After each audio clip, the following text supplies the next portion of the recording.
What's going on, people? Welcome to another episode of the Mandem Read. Today we're joined by a great guest, Taleka White. Hey. So before we get into the podcast itself, actually, we're going to be discussing a book. It contains some subject matter in regards to like maybe sexual abuse and things like that. So it's like a trigger warning if you are, it's a bit sensitive to that kind of stuff. Please feel free to watch something else. But if you could sit with us and you might learn a little bit more. I learned this from actually watching Half Class podcast, so I'm stealing that. But And obviously, if you have been through some kind of like stuff like this before, I think it's a charity called Black Minds Matter. And then for if you're like a black person looking for mental health help, essentially, they do that kind of service. And obviously, if you're not black as well, there's Mind.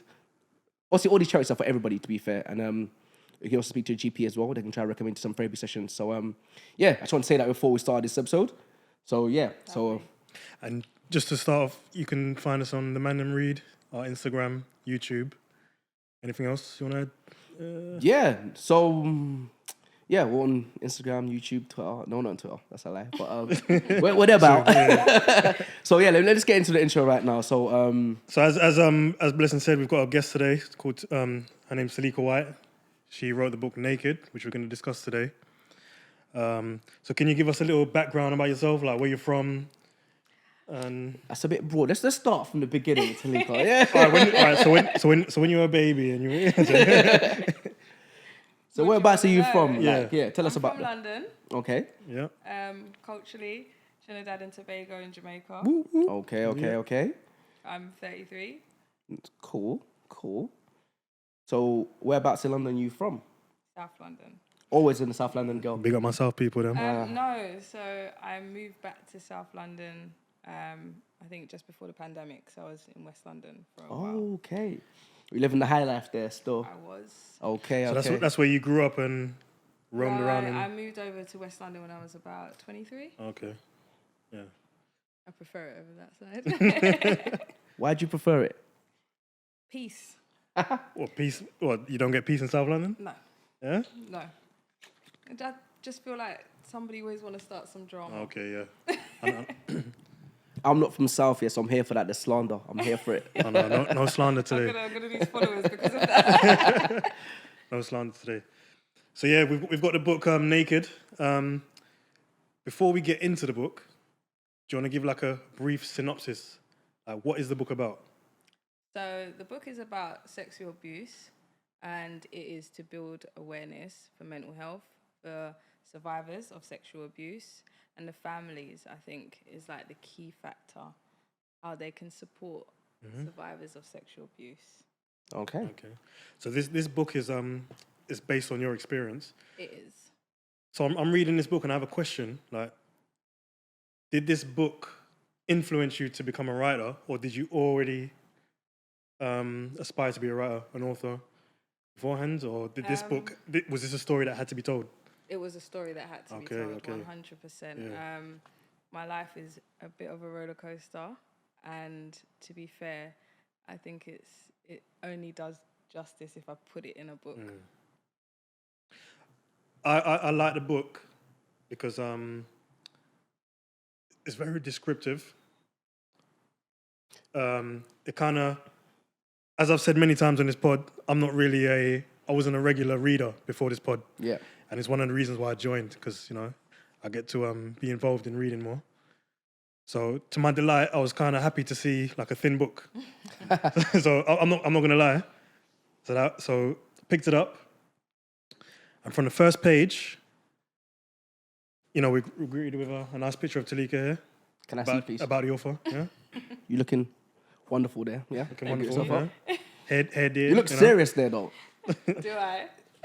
But you know what? It sets the tone for the book. Yeah, because of course, yeah. It sets the tone for the book. So the book is called Naked. And I would say from my analysis, it's about an hour and a bit read. Yeah. So it's an easy read. It's digestible. And yeah, one of my favorite words when reading this book is very descriptive. Oh. So it paints a picture. Yeah. In your book, in my mind anyway. you know what you just said, yeah? Yeah.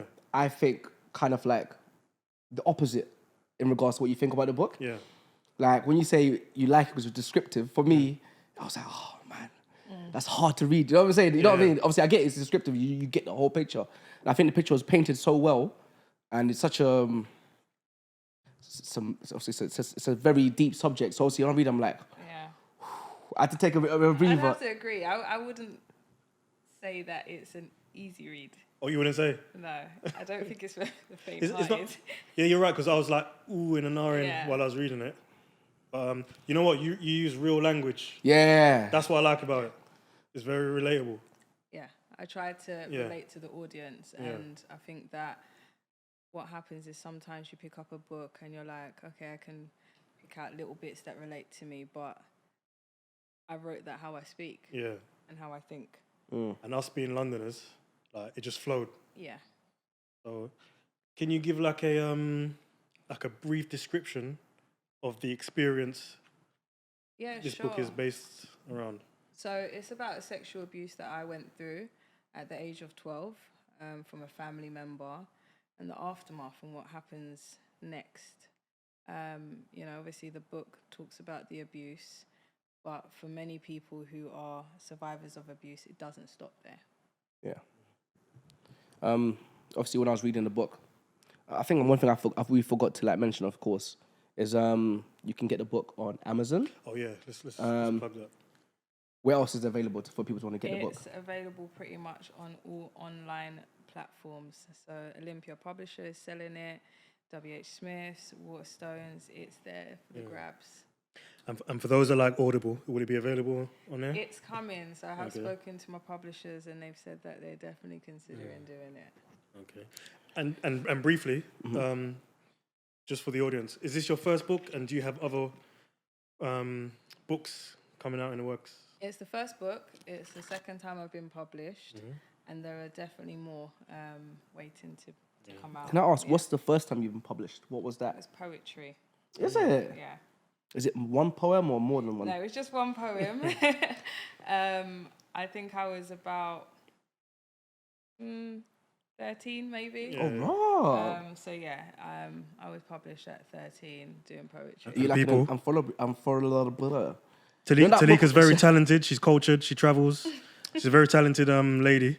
The real question got is, many what doesn't she do? Yeah, Do what you know doesn't I'm she saying? do? She's a woman of many talents. You know what I'm saying? Apologies, blip. My sponsor, dummy. Do you know what I'm saying? But I'm joking. Sorry, let me bring it back. Yeah, bring it back to the book. So let's go back to the book itself. Actually, like I was saying before, I get what Jay was saying. It's not like a big book where like you be thinking, oh, how am I gonna finish this year? Yeah. It's digestible in a sense where it's like you can put the time out and block it and read it, and it is descriptive, which I think it needs to be, because sometimes people might take these things quite lightly if it's like just glossed over. Exactly. So you go into the details of it, but obviously, like I was expressing, I found it a bit hard to read actually myself. So my actual question, where I'm leading to right now, is how did you feel when you're writing the book, and what obviously it's hard for you to read, but I didn't go through it, so for you to like relive it as you're writing it, and then what kind of mind space you even have to get into it to write that book, if you don't mind like breaking that down. Yeah, sure. So the first time I started writing this book, I stopped. I think I stopped at chapter 1. And in all honesty, I think it's because I was in a good space in my life. I couldn't put myself in the place that I needed to be mentally to write it. And the second time that I went back and wrote the book, I was going through like heartbreak and things like that, and I was just in a low place, and I was like, do you know what? I need to project this energy somewhere. The gym is good, but it wasn't enough. So I said, okay, let me go back and do it again, and it took me 3 years. Wow. And I'm pretty sure I was in the bottom of a bottle every single night writing it. And I didn't write it from like start to finish. I wrote paragraph here, paragraph there, and kind of like pieced it together. So yeah, like mentally, it was exhausting. I think it'd be fair to say that my family and friends around me probably hated me at that time, because it took all my strength to go back to that place, pull on the memories to be able to write it. Had you been to like I can't even speak, bro. Had you been to therapy before you read the book? Yeah, so I think I was about 18 and I was about to be excluded from like my second college, and a teacher said to me, look, do you know what, I'm gonna bet on you, and you can stay, but you have to go to counselling. And at 18 I was like, counselling for what? You haven't even started to process emotions at that age. And as you do, you go in there ignorant and not even trying to face the issues, and talked about everything else. Yeah. My parents are not letting me out. I'm not getting enough pocket money. My job's not paying me enough. My Yeah. friends don't talk to me. And yeah, just literally didn't even fathom what was going on with me at that age. And I've been in therapy ever since and still am. Oh, wow. Because you meeting you for the first time, you're smiley, bubbly. Are you putting on like a strong? Do you have to put on a strong face? Do you sometimes have to? Does the pain come out sometimes, and then you have to kind of? That's a good fight question. it? I think honest truth is, like everybody else, I have good days and I have bad days. Yeah. If you know me, you can see behind the smile. Yeah. I think that, there are times that I could quite easily not get up Yeah. and not do anything. So I keep myself busy, with all the studying and the working. And it is literally about keeping your mind busy. Yeah. From, little snippets in the book, you'll see that I don't switch off. My mind does not switch off. It just continuously haunts me. It's like a loop. And idleness has got to be my enemy. Idleness, yeah. Idleness. So, yeah, I don't put on a smile. If I'm having a good day, I have that good day and I enjoy it. Yeah. So just to bring it back to the book for the people watching. So Taleka experienced sexual assault, would you say? Yeah. From a person who came into the family, and it affected your relationship with With everybody, I think. in the book, most notably your grandma. Yes. Now, me being from a Caribbean background like yourself, I grew up in Jamaica. I went to live with my grandparents. And my grandma was like my second mum. So it was very relatable the way you're talking about how close you were with your grandma and how you felt let down. Yeah. You even used the word enabler in there.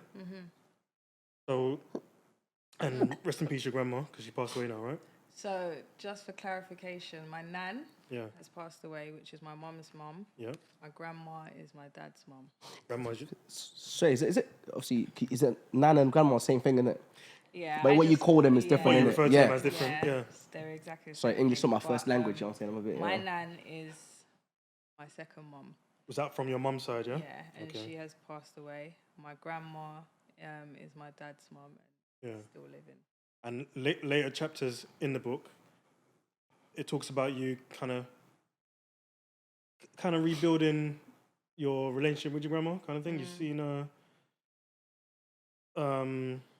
like I wouldn't say forgiven her, but you've moved on slightly, but she's still.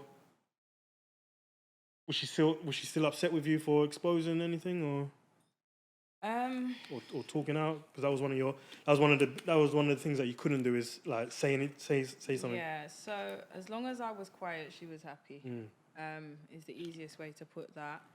And as I got older and you become more conscious of people's actions and behaviour, and you have your own kids, you start to think, okay, well, actually, that's not right. And, as a parent, we don't get it right with our kids all the time, but there are just certain things, hands down, I would just never do to my child. Yeah. And then you think, grandparent, like the term itself is a grandparent. They're supposed to be greater than your parent. And to think that she was doing certain things to manipulate me mentally and emotionally, that ultimately pushed for me to speak up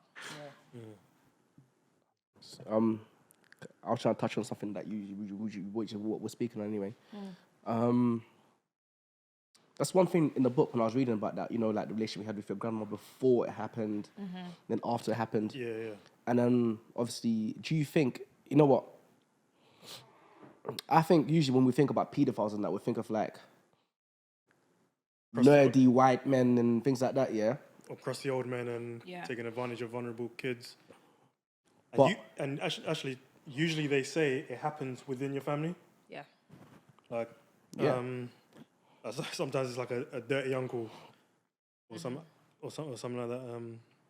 But I feel like in the black community, I don't know, I can't speak for everybody, but I just know like maybe, because I've met a lot of like black women, even some guys who've been even actually black women and men who've been sexually assaulted. Yeah. And I feel like there's such a hush kind of thing about it. Do you know what I'm saying? Like, you don't talk, you don't let out family secrets. You don't go out there and you might speak up, but it might embarrass the family. And I reckon it's hiding bare predators with this weird little cloak of like, That's exactly what it don't tell nobody your business, just keep it in house and and then we allow these predators to like get away with it. And so the book talks about how your grandma stayed with. Grandma's the right one, isn't it? Yeah. The grandma stayed with the perpetrator afterwards. Yeah, exactly. And then for me, I was fuming when I was reading that. You know what I'm saying? I'm like, raw, like. But then again, it's not about people being angry. I guess people being angry for. I guess it helps people like feeding for you. But then I guess like, but people saying, you know, we're hearing you and we understand what's happened to you, and then being there for you.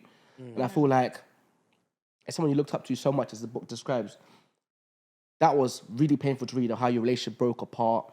Yeah. And then like, yeah, man, I just think, I'm never making a point, I'm just saying, but I feel like there's a weird thing in black communities where like, these uncles, these infiltrators are in our families, and then with no one speaking out about it. Do you know what I'm saying? And you're very brave actually, because you came out and then you spoke up about it. And then, without going too much into the book, but there's a part where like, I was there with you. I think you're in the bed and your sisters come in, not too much in the book, but like, and you're debating whether or not to say something. I'm just there like, say something. Do you know what I'm saying? Do you know what big on me is when your mum is looking at you and you're wondering, why can't your mum see your pain? Yeah. Why you'll think you'll have this telepathy with your parents and they should know everything. Yeah. So how did that make you feel when you're kind of silent inside but you're screaming, and it's like you really want to you really want to tell someone, or it's like there's something stopping you? I think my fear became reality, and the fear was what's gonna happen when I speak up, and there wasn't any previous history within the family that I knew of where, you know, we had a situation like this. So it's crazy to think that I anticipated the breakdown of the family. Yeah. And that's exactly what happened. You know, my mum was 100% supportive and was there for me. And, you know, my grandma, initially, I never blamed her because she didn't do anything. You know, when you want to speak up and you can't, it's isolating. You know, you feel like you lose your voice, and that is part of the reason why I wrote the book. You know, I'm isolated again now for writing the book. You know, there's so many people that are like, why have you done that? You know, what, family, friends? Yeah, of course. You know, I've got loads of people that won't support this because of the topic. You know, and like you said, we are enabling and we're hiding these pedophiles, and I use certain language on purpose because you know we kind of sugarcoat it and say, you know, abuser, but pedophile sounds so much worse. Yeah, so that's what we should be using, isn't it? Yeah. That's what they are, you know. Larry, you know what I'm saying? Nonce. So yeah. So with, this guy, was he a well-respected person? He was new. That's what I remember. He was new. Hadn't been in the family for a long period of time. You know, it was months. And he was an opportunist. You know, to be fair, I was asked a question on another podcast, like, what would I do if my child come and told me that my partner did that? And it's a complicated thought. You know, there are so many mitigating circumstances that, you know, you take into consideration as an adult that I wasn't taking into consideration as a child. You know, how long's that person been there? The personality, the characters, the conducts. But ultimately, what do you do? You know, was she wrong for staying with him if she didn't believe me? I can answer that, yes.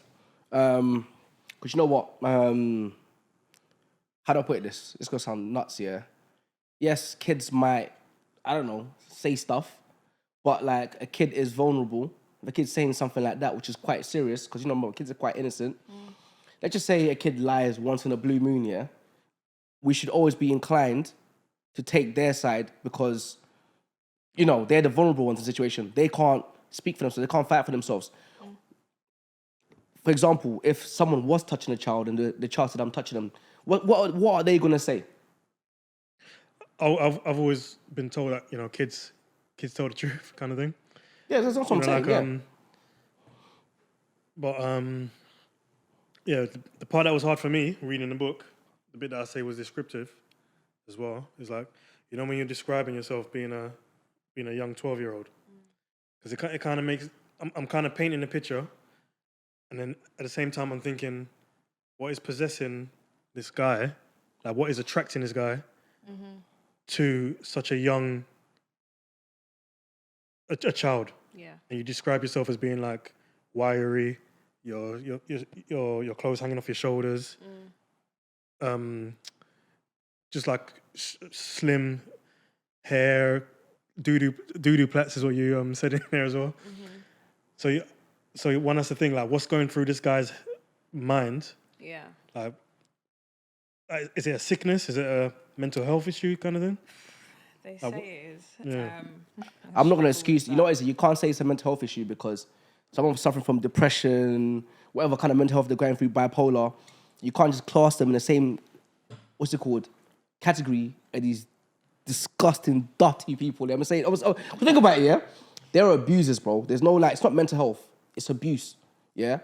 And I don't want to hear, like, oh, you know, you can't control what you're into, whatever you call it, yeah? We all know about consent, yeah? And we all know what's consenting, what's not consenting. And children can never consent. You can't even, like, smoke a cigarette or drink till you're 18. It doesn't matter what you're thinking in your sick mind, because it's a sickness, not a mental health issue. It's just a madness. Just to bring it back a little bit on what you were saying about the consent factor. And, you know, as you can imagine, I've asked myself 101 questions. This country, our legal age of consent is completely different to certain other countries. Yeah. And I wonder whether those things play a part in some people's behaviour.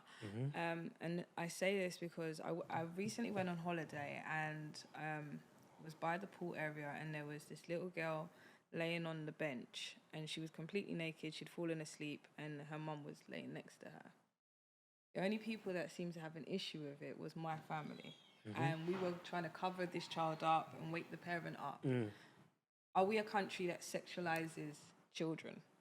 You know, and I believe, like, someone's probably going to shoot me for this now, but like Nigeria and certain places, their legal age of sexual consent is like 12. Yeah, something like that, yeah. And that doesn't justify it. It just means that we're mentally putting certain things into categories in our country and trying to put a paedophile in a category when the world has so many different rules.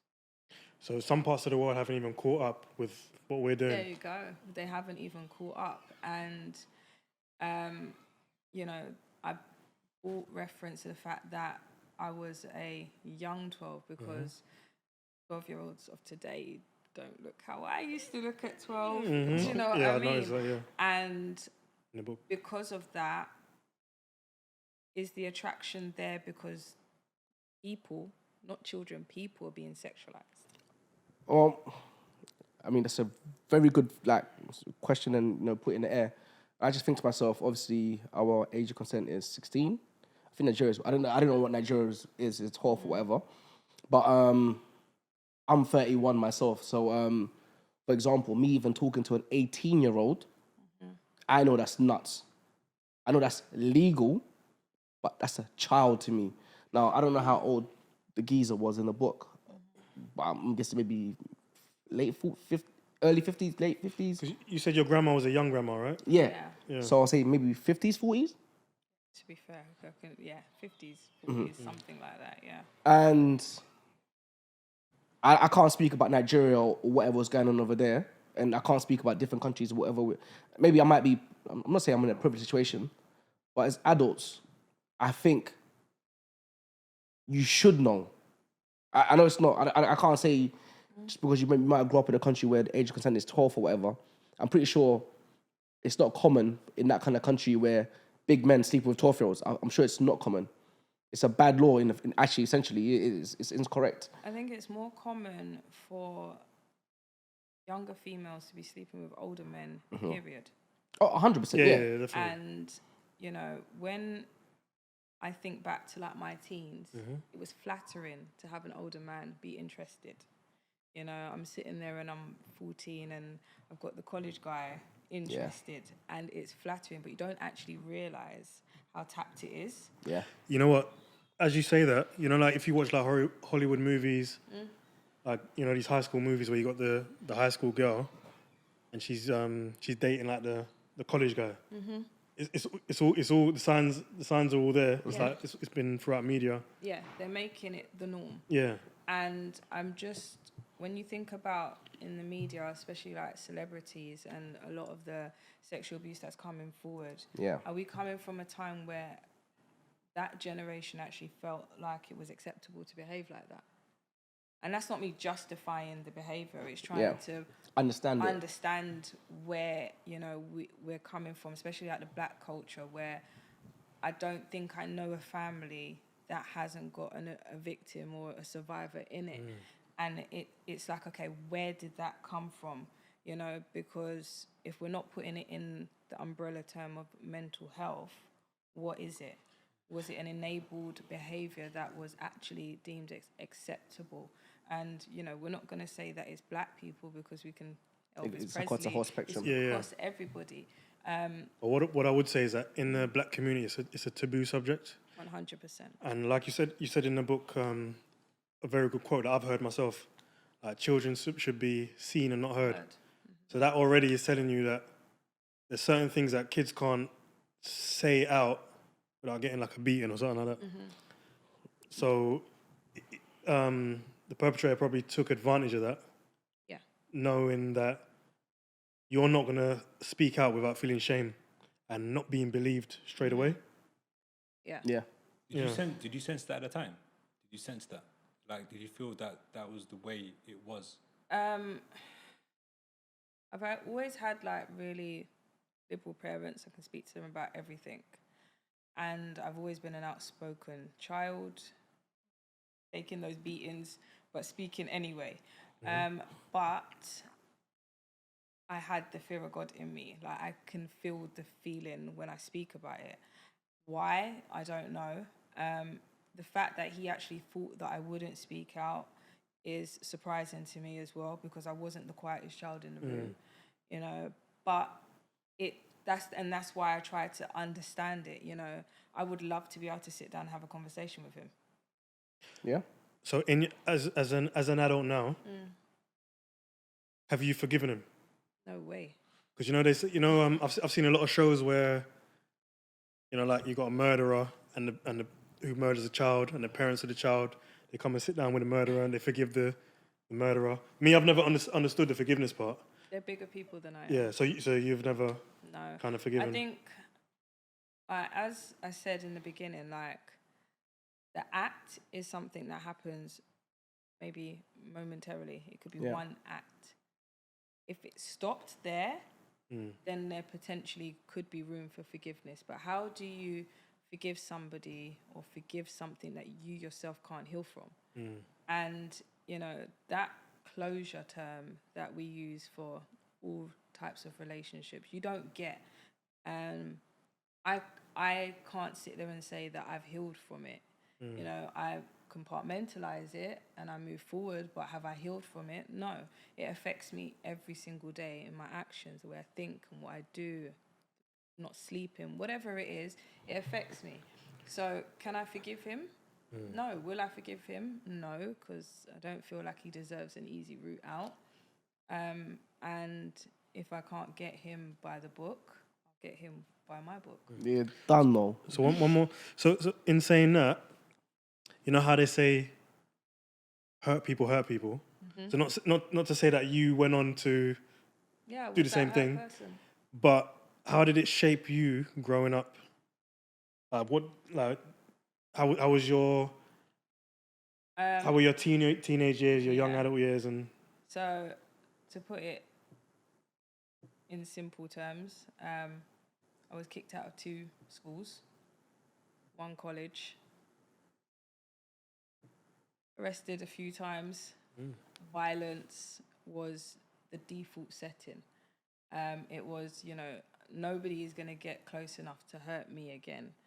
And mentally, that was, okay, physically, I can defend myself. So, you know, I think it was my dad that said to me, you know, the first hit might be the only hit, so don't let them get that. So I was so aggressive and violent as a teenager, you know. I wouldn't say I was looking for the fight, but I was ready for it. And it was just defense mechanisms, walls, barriers. There wasn't anybody I wouldn't fight, except for my mum, I think.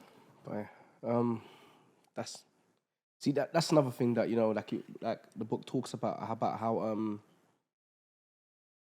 that incident maybe happens like so early on into her life, and then I think you were kind of coping with it not coping, but you're doing your thing in your teenage years. Obviously, you're rebelling in school, whatever. Yeah.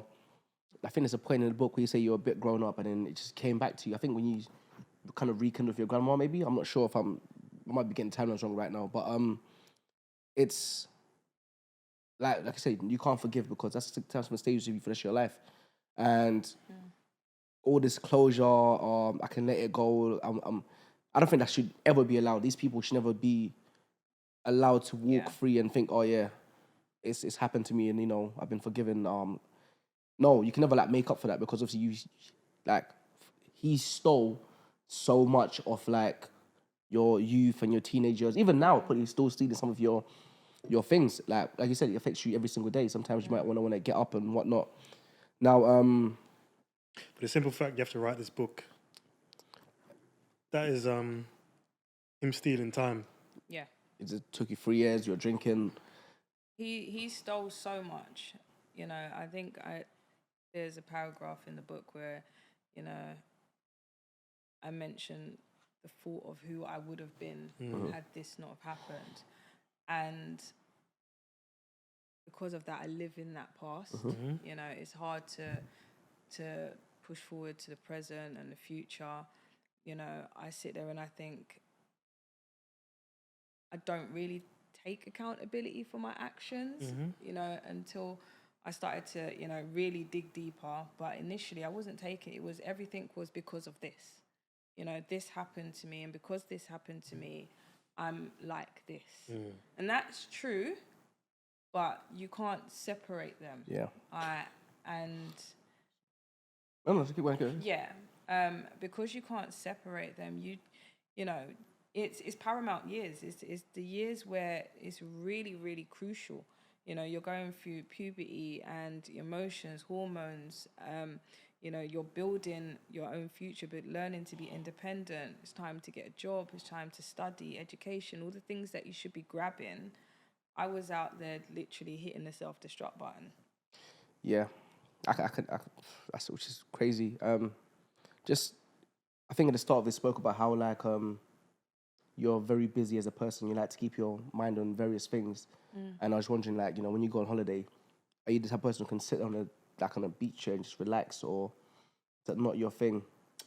Yeah, so when I'm on holiday, I try to tap out as much as possible. So that includes like phone and everything. As long as I know my kids are okay, I won't communicate with anybody. I'm happy to perfect. be by myself. I'm happy to be with my friends. But does my mind switch off? No, not really. I feel safe and I'm at peace, but my mind doesn't really switch off. And now that you have kids, I don't know, this might be a weird question, but does it make you be wary of people around, I think you mentioned this before, around your kids, even if it's within your family or friends? 100%. Yeah? I feel like, when the book came out, I haven't even had this conversation with my kids yet. And, we're living in a world where like social media is very active. I'm going to have that conversation sooner than I probably would want to have with my kids, and certain things are going to start to make sense, especially my oldest. But I teach my kids completely different principles that maybe my mum and dad taught me. When I was little, I was in the bath with my cousins. My kids are separately in the bath. They're not bathing together and doing things like that. And it takes away a little bit of that innocence, but I'd rather take away that than deal with the aftermath if, something was to happen. If I want to sell this book to the audience, there's a shower scene in the beginning. It's quite chilling. So come and get this book. It's in the first chapter, isn't it? Yeah. That scene took me out, because sometimes I'm in the shower at home and I'm I know it. Oh my, and it's pitch black, and I'm by the book. The shower scene coming like, the film Psycho. Hey, it's like worse that. than that still. Coming like that, yeah. Did you think about the effect that the opening pages would make? Yeah. Like, so it's supposed crazy. to have an insight of the emotions that I feel. And again, it's back to that sugar coat in it. People don't do it intentionally, but as you said, it's a taboo topic. Yeah. So speaking about it so rawly isn't something that people do. But when you speak about it like that, you get people to actually understand it in the magnitude of what it is. There was like a certain descriptive word, which I'm not going to say right now. When I was reading the book here, I had to like stop or put it down and say, yo, that's crazy. And the word isn't even that mad. But also, when you're thinking about it's relating to a child, it was mad for me. But read the book and you'll find out what I'm talking about. You know what we said in the group chat? You can probably make a Netflix series out of this, isn't it? Yeah, no, 100%. Like a short Netflix series. Well, yeah. It's like, buy the book. Yeah, done though. Naked by Taleka White. Very good book. Obviously, this happened to you, and obviously it doesn't define who you are as a person. Yeah. But I'm trying to keep as much to the book as possible. And obviously, we read some parts in the book where like affected your future relationships with men as you grew up. And then, are you still with the father of your children, or? I'm not. Okay. Obviously, I don't know him as a person, but obviously, the snippets that we get from the book about when you first met him and and how you went in a current relationship, did you feel like I don't know what you went through as a child, kind of like made you want a bit of that turbulence maybe in your life, maybe? 100%. I only know chaos. So I seek that and don't want it at the same time, but I only know chaos, and because of that, it means that you're prepared to accept this much, and if you get that much, it's like, oh my God, that's amazing. Relationships are something that, for me, I don't know that smooth honeymoon period that people talk about. If it's not toxic and turmoil, then... So do you self-sabotage as well? I don't think so. I think in the past, what I've done is like I'm seeking validation and love and acceptance. Because I've had so many people like turn their back on me and tell me that, you know what, I'm the one to blame, or I shouldn't be doing this. You're looking for love. And, you know, there's only so much of that your parents can give you. So when you get into relationships, it's like, okay, like I said, you get this much and it's like, okay, it's love. It doesn't matter what it looks like, it's love. And because of that, I will give more than I'm supposed to give, and not realize that actually that person doesn't deserve it. But people around me have never even given me that. So for me, it's like, well, this has got to be fine. Yeah, I mean, obviously, the way you spoke about it, you understand yourself, you understand why you were going through maybe some like troubled relationships, or maybe just friends and, you know, partners and whatnot. Let's say at the stage you are in life right now, what is your approach to relationships? Do you know, have you like, not healed, but do you understand what you're looking for a bit better? Or do you know, have you, I don't know, maybe not come away from the chaos kind of thing, but do you know, like, you know, you're looking for safeness and... Yeah, I think I now know what I bring to the table. I know myself a bit more. I'd like to think I know myself a bit more. I know that there's still growth.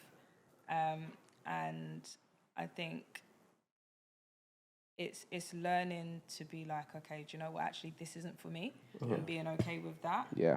You know, and that can come across like really savage with some people, but I'm not chasing the bag, I'm chasing peace. Yeah. You know, a lot of people out there chasing money and cars and nice. I'm just chasing peace.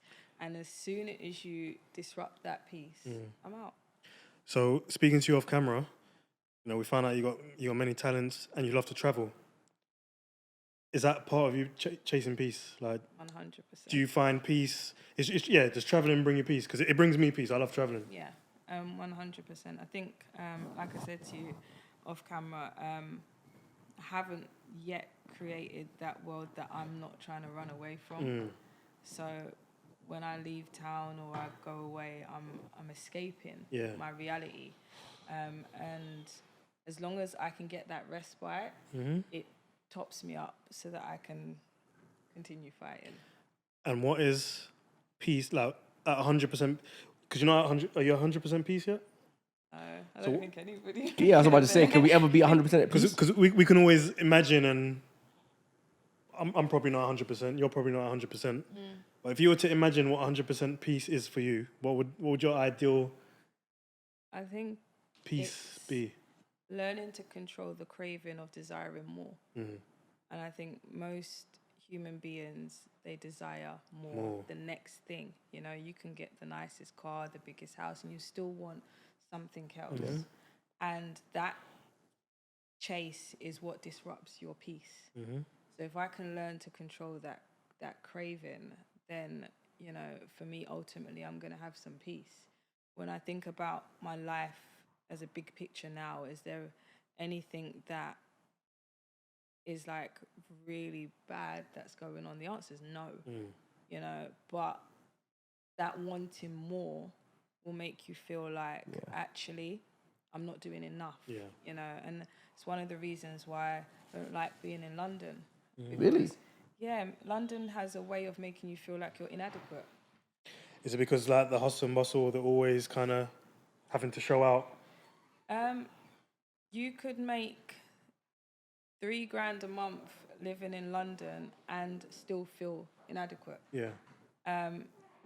Go 2 hours over to Hertfordshire and they're laughing at us for paying £6 for a sandwich. Yeah, but them man, their shops close at 6:30. Like, they've got no chat for no one. But that's peace. I don't want 100% peace ever. But that might be peace for you, innit? Like, that's the thing, and that's why I say. Listen, cut you off here.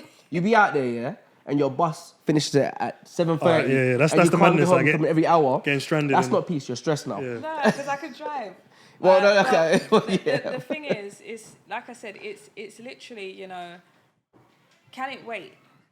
is it crucial? Is it essential? Yeah. Yeah. You know, and that's why I say it's that craving of wanting more. Wanting more, yeah. Learning to control that, you know. And for an overthinker and someone that doesn't switch off, there's always that desire to want more, Want more. you know. Like I said to you, I'm studying. Why? Because I can always learn more. And that's self-achievement as well. It is. It's my pat on my back. Yeah, exactly, yeah. For me to come in, how's it going? You alright? Hi, you're What's happening, right. G? Nice to meet you. I'm Jamal. Alright. Yeah, it's good. Hey, you looking bolo, blood. First of all, were you really in a cell? Yes. Okay, so that wasn't like you playing metaphors. No. Okay, I've all been right. locked up. I don't know if can that conversation go deeper or Yeah, sure. What do you want to what had know? happened? Who did you hurt? Somebody, probably. So, to be fair, I did seek legal advice when writing the book. Okay. Because obviously I didn't want to incriminate myself. Yeah. But as I was explaining previously, like some of the things that I was going through resulted in me being like quite violent and aggressive. Like generally I was fighting somebody. Okay. You know, I've been locked up here. I've been locked up abroad. Okay. Yeah, I've been banged up abroad, literally. That's something. Else. It happens. That's the worst But ones. it's the most peace I've had. You mentioned that you said you were just felt safe because you obviously no one can get to you. You're locked up, I and can't get to nobody. and Oh, like that. that is quite scary though. You know what? Yeah. I've been in souls before, and I'm bored. I'm trying to get out, but I'm thinking like you're there, and you're thinking this is kind of restful. I guess I don't know. Was it restful or was it Yeah, peaceful? I think- Reflection time. I think for most people, it's a mind tap, isn't it? Like Yeah. they lock you up and they take away something from you. So people fight against that. So you're kind of like salmon swimming upstream. Like for me, it was like, okay, well, actually, you can't take anything away from me. 'Cause Yeah. I felt naked. So actually, I'm at peace. Like, and I'm no longer fighting against anybody. I'm not fighting against myself. I don't have to protect myself. I'm locked away. So yeah, it's the most peace that I have, which is a sad I see what reality. you've done there. You felt naked. I see what you've Yeah. done. I was going to say, you felt peace. So that goes on to my next question. Throughout the book, you kind of, how can I say, like your journey through spirituality, I guess you'd say, kind of differs from what had happened and how you felt. Like, where is it now? I'm in love with God. You're religious. I'm very religious. Okay. I still have 101 questions for him that I don't, or her, that I don't have answered. But I think for me, I have to have faith because if I don't, then it all feels a bit lost and pointless. Okay. Do you know what I mean? And, you know, the worrying and anxiety that can come with, you know, things that have happened to me, being able to put it in somebody else's hands and be like, okay, well, if I can control it, then I can do something about it. Yeah. If I can't control it, then there's no point worrying about it. So, yeah, I just... But it's not like a specific religion. It's just you have faith. So I actually came from a family that were Jehovah's Witness, Seventh-day Christian, You had to knock on doors. Muslim. I grew up in church. It's let me and shut up. Yeah. I got to a point where I was like, yeah, it's not for me. I used to do Bible study with Jehovah's Witness. There you go. So did I.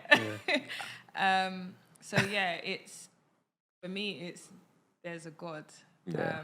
Do I have to sit in a church to be able to respect that? No. Okay. But yeah. Okay. Actually, coming back to the title of the book, like what? How did you come up with the name? Like Naked. Yeah, so it's a play on words. Obviously, we know sex sells, and most people probably thought, okay, this book is probably going to be about something sexual, which it is. It's just not the correct type. And secondly, it's me stripping myself bare. Okay. So obviously, That's what I got from it. Yeah. Yeah, I'm completely naked. You know, reading this, if you don't know me, you'll feel like you know probably my deepest, darkest thoughts and secrets. Facts. Shower Good scene. insight. Oh, stop, please. Yeah, man. I was going to say another. I don't know if you lot spoke of this quote. Once was it once a man, twice a child? Yeah. Could you describe that? Before you do that, can I give you my definition of that? Yeah, sure. Because I've heard. Here you go. Because we're Here Caribbean, you yeah. go. Yeah. So Racist. I mean, I don't know. like Prejudice. You're born into this world as a child, and then as you get older, you become dependable on your youngers, your children, and that. And when you're old and decrepit, and you become a child again. Yeah. When my granddad died, he had a stroke. I had to fly to Jamaica to look after him, clean him, wipe his privates, and all that kind of stuff. Yeah. So that's like you would with a kid. Yeah. like you would with a kid. So that's what I think. that's exactly what Yeah. it You smashed that though. I didn't even think of it like that. I didn't know what was going to happen. I didn't even know what it meant. I was a bit- That is what it means. That's exactly Because what it means. that's what it exactly what my means. grandma used to tell me Yeah. in Jamaica, Yeah, once a man, twice a child. I think you should make a Netflix movie named yeah. that. 100%. Listen, she does a lot of That things. would She probably do bang. something like that. You know what I'm saying? That would It's in bang. the pipeline still. She's got I things see, going I on. see what they're saying. That would bang. What, you contacted them already? You should do. Oh, you don't want to say? Okay, say no more. Say no more. Say no more. But you should. Last thing.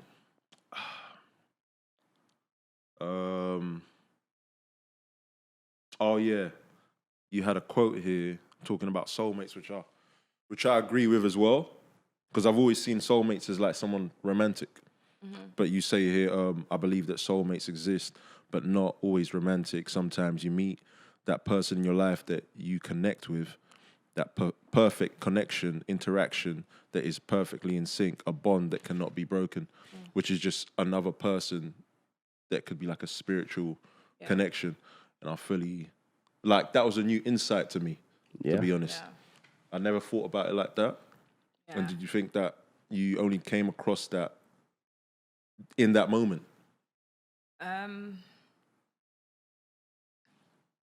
think for me, like my nan, my mum's one, that was my person. Yeah. And she's been gone a few years now. And Rest in peace, Nanny. I feel like I lost a part of me. You know, partners don't even come close. And that sounds like they're forever living in her shadow.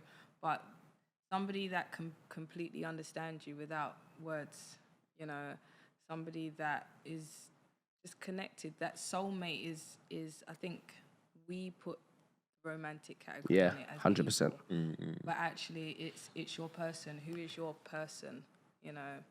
And yeah, she was my person. I lost my person, and I think I've constantly been trying to seek somebody that understands me the way that she does, and never been able to find it. Haven't found it yet. That's going to be hard. I think as society, we tend to think when it comes to soulmates, it's just one.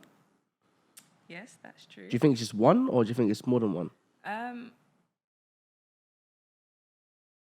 I think soulmates works in the same way love does. If it was the same, you'd never love twice or again. You know, it has to. You can have more than one because they're going to be different. Yeah. And you're forever comparing as well. Exactly. But you also have to remember that I'm no longer the person that I was when she was alive. So I've grown. So whoever understands me next is going to understand, you know, me 2.0. Yeah, 100%, yeah. So yeah, I believe that there's more than one soulmate for you. I'm a man who believes it's like not in the one. That sounds mental when I say it like that, yeah. But like, no, it's not just like one soulmate either. I reckon through like family, friendship, I've got plenty of soulmates which I met like through my life in general, even like through love. And I don't think, you know, once you love someone, you can never fall in love again.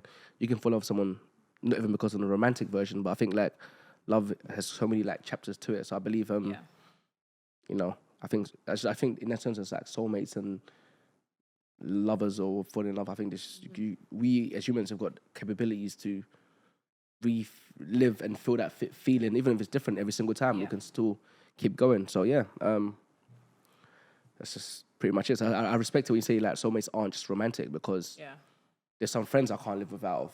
You know what I mean? Or family, etc. But yeah, let me not ramble on. No, you got a point now. Did you have any from getting this book published? Did you have any help? Like who helped you get this book to? What type of help do you mean? Like, did you have because you said it kind of reading a book, it kind of opened a bit of carnage in your family. Like everyone was arguing, and Yeah. you in the book you said you kind of said, "Oh, this is all my fault. Everyone's blah blah blah." Yeah. So was there anyone in your family that held your hand while you were doing this and motivating you to get this out? In all honesty, I don't think my mum didn't know about the book until it was with a publisher. And that's because I feel like opinions can sway somebody's decision and what they want to do. And this was my journey, and I was going to be selfish with it. I didn't care who it affected or how it impacted on them. I needed to do it for me. So I didn't want to hear anyone else's opinion on it. So I didn't really have the hand holding at that stage, but as soon as everybody like in my immediate family knew about it, you know, completely supportive. I'm sure they were probably shitting bricks behind closed doors about the release. And once, because the way I imagine it, like you might say, "Oh, I want to write a book," and then I imagine like your family members not taking you serious, and then once the book is there, I can imagine them now taking you serious. Is that kind of how it was? My family know if I say I'm gonna do it, it's Yeah. gonna happen. So yeah. But as in like the entire story of what happened, did they take it seriously once they saw the actual book, like printed? So when I was approached by publishing companies, I think I put it out there, and it was a long drawn out process. But initially I had, I think it's 7 or 8 publishing companies that actually wanted the book. I think that's when the family were kind of like, oh my gosh, they want your book. You know, but I never gave it to anybody to read until like the last minute, where it went through like the last editing of the manuscript, where I needed somebody else's eyes on it. And I think my mum is still reading it now. I don't think she's finished reading it. What's your mum's reaction to it? Especially like the She very ain't finished. I don't detailed think. bits. She hasn't 'Cause finished it. Has anyone finished it? I haven't read it. I'm sure she's like the beginning bit kind of sets the pace. So I'm sure she's. So what was do you know her reaction to the beginning? So I gave her a copy, like signed edition, first edition, You're done on now. her bed, and didn't hear anything about it. She never said anything to me. And then I think maybe a month passed, and I was like, "Have you read it?" And she was like, I can do like 2 pages at a time, and then put it down, and then come back, because it hurts her that it's hurting me. And she's thinking, "This dirty ass." That must be the maddest thing as a parent to read, though. Yeah, imagine. I would never read that. Exactly. So if she doesn't finish Never. it, I can was completely hard to read. understand it. But she has said that from reading it, it's pretty accurate. Like everything that she remembers. You know. Like your behaviors around the time and. Yeah. Can I ask? Obviously, I'm gonna sway off the topic quickly. Yeah. For like any like aspiring authors, can you like talk us through the process of how you get a book, how you write it, how you even hit up the publishers, then how you get your book to be out in these big places? You know, say I'm young me, I want to get my book out there. How did you do it? How did you even find your path to getting published? That's quite. It says it's 7 publishers, by the way, isn't it? One in it, 7 publishers. Yeah. It's like a record deal, but better. So basically, I would say that people need to see being an author as being self-employed, Okay. regardless of whether you're published or not, because you do all the hard work. You know, them putting their name on your work is only taking credit for your work. You know, consider going, you know, self-publishing. That's the first thing I would say. Do you need money to be self-publishing? Well, look at it this way. If I wrote that book and designed the cover myself, you know, that wouldn't have cost me much. You know, printing it wouldn't have cost me much. And if you said to me, I want to order a book, I could print and supply it on demand. You know, so Pay as you go. Yeah, not really, not in this day and age. Do the publishers give you more reach? That's a good question that I'm not going to answer. Okay.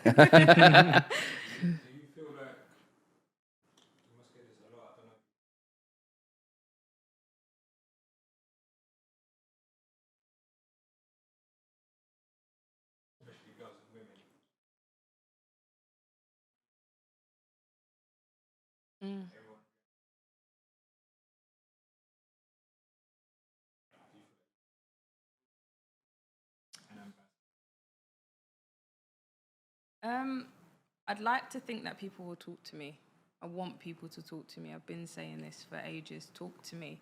I understand that a lot of people don't have the courage or the strength to have their own voice. But I'm currently mentoring, teenage girls and boys that are just struggling with mental health, on the whole spectrum, and trying to get them to stay on that path of, okay, do you know what? There are things going on, but you're going to regret this in 10 years' time, 15 years' time. And when you're put amongst a group of like 30 or 50 in the class, it's easy for you to just be forgotten about and wreck your future because you're going through mental health, puberty, abuse, whatever it is, whether it's child abuse, domestic violence, and before you know it, you're in a low-paid job with no prospects because you had real issues going on, So I'm trying to show those teenagers and young children that actually you can have that guidance, you've got that room to rebel, but at the same time, there are certain fundamental things that you need to implement now for the future. And I don't think I had that. My parents were always kind of like, go to school, go to work. But once you get to a certain age, you're out there by yourself, that independence at 16, this country says you're an adult, go and fend for yourself. Hit the hostels. There you go. Get a flat at 17. There you go. And literally, that Can't was drink, me. but you can live by yourself. I was in hostels, in a flat, and living by myself by the age of 17. And what you do is, okay, parties at the weekend, and turn up when really I should have been taking that free education and studying because I need that later on down the line, Just, 100%. I'd like people to come and talk to me. So would you start? What were you going to say? Just, you know what, just because of the time situation we have at the moment, I just want to say, obviously, you are a great role model, just not even just for like people who've been through sexual abuse, through like just people coming from like London, like, where most people come from London, no everyone's coming from like the Chelseas, whatever you call it. People are coming from like, working class backgrounds, whatever. You've done so much in your life. You publish a book, you own like 2 businesses, you're practicing to become some great stuff, a vet and a child psychologist, I believe. You are an inspiration to the youth and just people like myself in general. Thank you. And I feel like, thank you for gracing us for your presence, by the way. We want to give you your flowers. Thank you for having me. No. It's been wonderful. And just before, because we've got to wrap up, we'll speak to you forever if we could. But can you please let the people know like where they can find your stuff and where they can find you? Like you said, you want people to come message you about like mentoring or if they need help or anything, where can they like speak to Taleka White, and just, Yeah, so on Instagram, it's at Naked by White. YouTube is the podcast Talking with T. The book can be found on most online platforms. Amazon is the one that most people go to. Just message me. My Facebook page is at Naked by Taleka, and I actually message back, so you get to speak to me. hey, no funny, creepy guys there. You know what I'm saying? Behave yourself. And my final words is I want to say thank you for writing a book. Yeah. And Thank you. it's the first book I've read since like secondary school, even though I'm on a book reading podcast, but because we got the audibles and all that. I'm saying the man them listen. The man them listen. But yeah, this book was it's very gripping, and it caught my attention. It's a small book, so there's no excuse to you can get through this. It's like an hour and a bit's read. But it's small and big. But one thing I'll say, but even though it's small, it's straight to the point. Yeah. Like if you want a book that's straight to the point, buy this book. So, the Mandem Read and Taleka White, Thank you for coming. Thank you. For Thank you very having much. me. No, you can wrap it up. I was going to ask more questions, but No, you know, we're out of yeah. times. Terrible. It's terrible. It was a beautiful, beautiful, you know, how can I put, experience reading I was this book. emotional at points, and I wanted to shout at some parts, but You know what? This is the very first time we're graphic in using my this head. set, Yeah. and I think it was very, very appropriate. Like the space, the setting. I think it was You're a mess. very good to Yeah. bless this place with a good book. Thank you so and much. with you know what, Space is all right, isn't it? Is that you on the cover? Or is that a model? Is It's not me. that a model? Yeah. It's not me. Okay. I'm keeping this book, by the way.